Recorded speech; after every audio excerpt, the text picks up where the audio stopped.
This is the Muslim Student Association at The Ohio State University. And did I pronounce your name right, sir? Yes, you did. Very good. Thank you.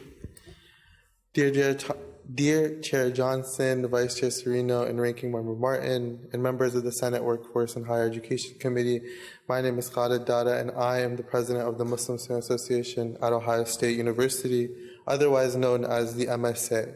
Thank you for the opportunity to testify on House Bill 353, and a very big thank you to Representative Click and Representative Miranda for sponsoring this important legislation.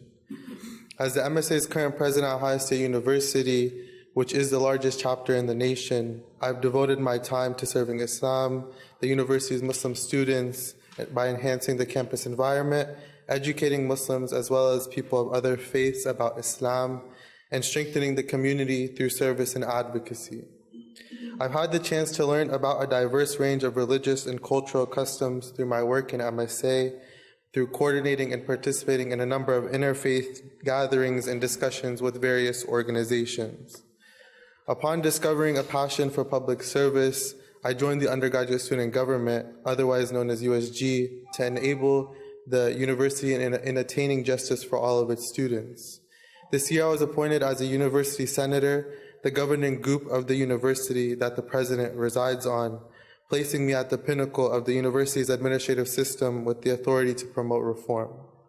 I have a unique viewpoint on how to convey the narrative of the religiously observant student because of my engagement in both the MSA and the USG.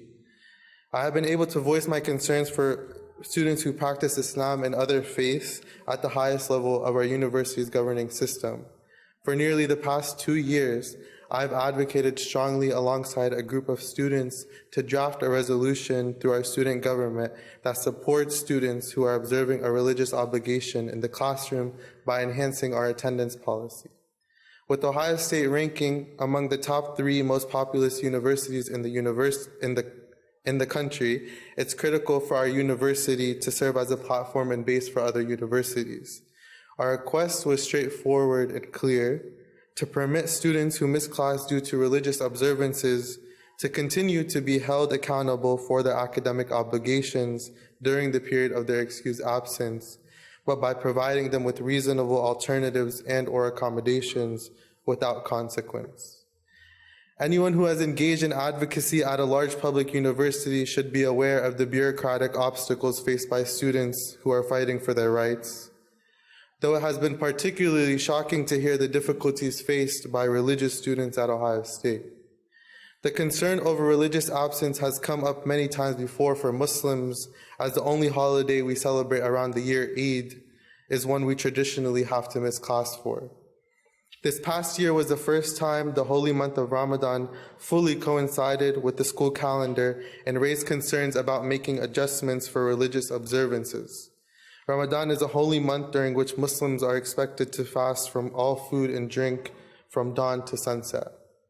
And many Muslims spend more time and energy on prayer and God consciousness during this time, making it particularly difficult for students to balance both commitments emotionally, mentally, and physically. As the president of the Muslim Student Association, it is common for students to come and address their concerns in the classroom with me. The amount of times during the month of Ramadan over the 2022 year that messages were forwarded from professors to me that gave no exceptions to students in time to make up exams or extend their deadlines in crucial moments of the semester was frightful. More often than not, professors neglected students, asking them to take up their grief and seek their religious accommodations with the Office of Disability Services. Please let this sink in. Imagine having to choose your education or faith in both of the most critical times to one or the other. Since July of 2021, I have been meeting with university officials and Ohio State students of all faiths to determine the best way to create a friendly environment for religious students without compromising their academics or religious obligations.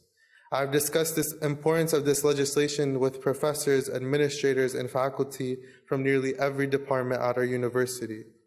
And now to this day, nearly 30 to 40 meetings later, we are still being pushed to the side with little to no explanation as to why this isn't a top priority for our university, and it has gotten its way to now our Senate committee. We have received praise and encouragement to continue our advocacy, but there's no clear plan for how the university intends to provide an environment where students can continue their academic success while also practicing their faith. And as a leader in this position, I speak from existence, since I've made it my responsibility to make sure every student is heard and that their rights are upheld. I'm here to urge the committee to report this bill favorably on behalf of all Ohio-based religiously committed students, not only Muslims. I appreciate your consideration, and I'm free to take questions. Very good. Any questions for the witness? Thank you so much for your testimony today. We greatly appreciate you stopping in today.